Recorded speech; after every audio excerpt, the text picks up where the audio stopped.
Here's where you got like your al fresco seating. That this is like popular. This is what like you got to do now to bring your customers.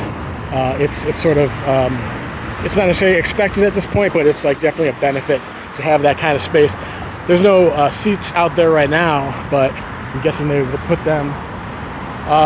Yeah, so here, this spot, so this is really like this is the intersection, this is the corner. So this would be considered the southwest corner of Oakton going east-west and Milwaukee going north-south, like right here. So, you know, they've got like they've got this nice bench, which I think is positioned pretty well.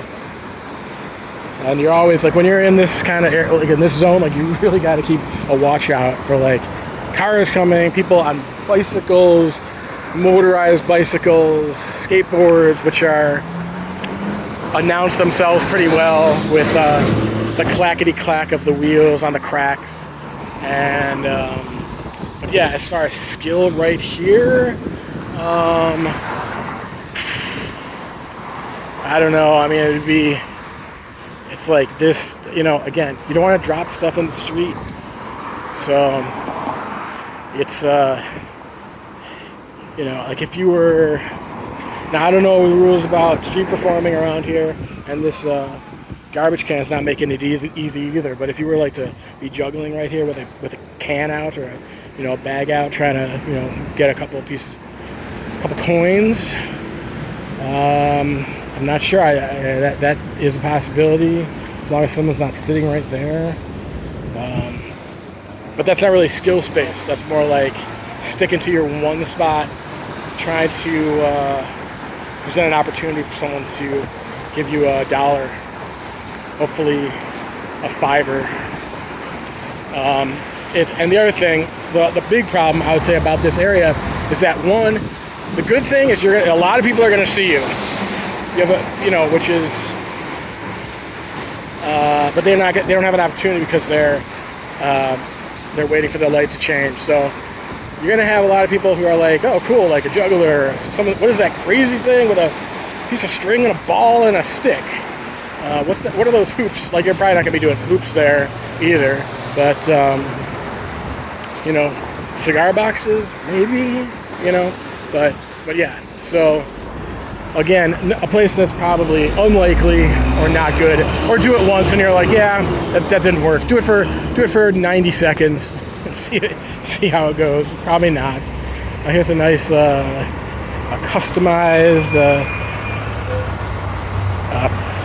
where you can sit, little bench that's been painted by the local artist. So is that? I'm not seeing that either. That gets going down. That's Oakton over there, and we've got. Now here's the drive-through for Starbucks. So Starbucks has so much money that they can afford this huge drive-through, and this is going to be something like the mall, the strip mall's property, and the Starbucks property. They're not going to want you out here at all. So even though it looks like a skill space, it's not. So and that's also an example of all these sort of like prairie variety landscaping. Instead of having all sod grass, which is what we used to have, like probably up until the 2000s, probably in the 2010s, they started switching over, where this became sort of an expectation, or something that is like an amenity, something like just like the over there with the outdoor seating, and Starbucks has their outdoor seating. So this becomes like kind of like, it's not you don't have to have it, but it's the kind of thing where, oh, you know, like, okay, like that's it's like a bonus. So this is actually like quite a piece of land they have here that they've and I don't know who's responsible for maintaining this. If it's I'm guessing it would be the mall, like the strip mall. So whoever owns and manages the property here, I'm guessing would be in charge of that piece of land as well. And it's just so when Starbucks leases this or rents or leases this property here in this, we call this an outlot, O-U-T-L-O-T, an outlot. It's like a piece of land that's outside the rest of the other part of the strip mall. So a lot of times, in the past, this is like another innovation where in like the 90s and 2000s, that would have been a parking lot too. But now, because of a number of factors, like this makes sense to have to sell these outlots and develop these outlots, which is, encroaching on parking that would have been able to park there. But there'll be like studies done. There's people who this is their job, and they make fair amounts of income. They make a living determining what the size of this outlet is supposed to be, so that it doesn't interfere with shopping in the rest of the strip mall, and especially probably the grocery store. So then they have to scale it. They have to figure out the size of the outlet, and then they have to go through the whole process of building it and then leasing it. And then this is just an unusual thing. Again, we have all these anomalies, these unusual things, like having an indoor mall in a strip mall, this large drive-through for a Starbucks in this situation. Those are the two main things that I think are pretty unusual. And so yeah, and I think a lot of the buildings are rented and leased. We got some that are coming in. So I mean, this place is doing, I would say, it's doing pretty fairly okay at this point, from the point of view of, I'm guessing the management would probably want it completely leased out and all that stuff. But yeah, so that's a little bit about what it's like to try to find space in a commercial setting, in a at a strip mall, at a mall, at a busy intersection, and some of the considerations, and really that there's few opportunities here.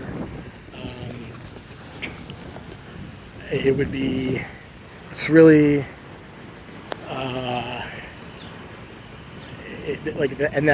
this type of place, these areas, even including the easements and places, these benches and stuff.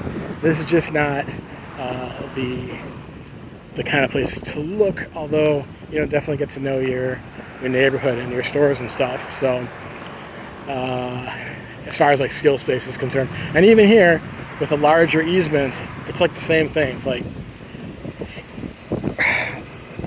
you're not you might even have a little bit of space here. Two people could probably pass clubs, but it's just too close to the traffic, and it's not worth it. And it's probably a better place where you can spread out and have more, practice and just be able to be take it easy. Like a place like this, a situation like this, it's just constant motion and activity, and so yeah, that's kind of my general thing. And then we're turning the corner here, so this thing right here, because it's going to be on a lower frequency of the cars and everything, it's now you've got, that is the property of the strip mall. This is public property. The sidewalk is going to be public property, and then the easement we have to determine. But so I mean, here's just an example where, as soon as you get off that private property of the strip mall, and now you're considering this easement, this is the kind of thing where maybe it's not so. It's just different. It's probably not a good idea, but it's less of a bad idea if you were to come out here, and if this was going to be a spot. The other thing is now you get these power lines above. It's not conducive really.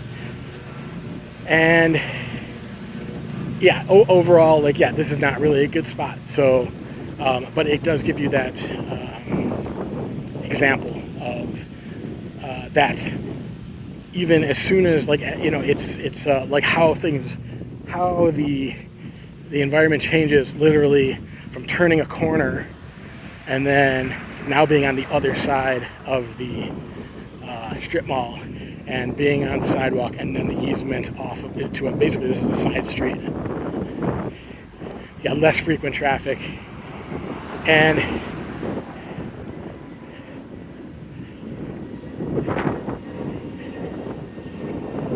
but yeah, these power lines, that's not good at all. They're dipping pretty low right here, so yeah, I mean, that's in general, power lines are not, you want to be near power lines.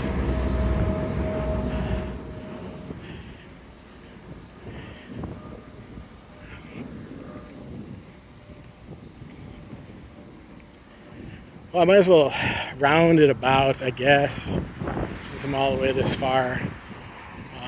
So I'll see what that's about.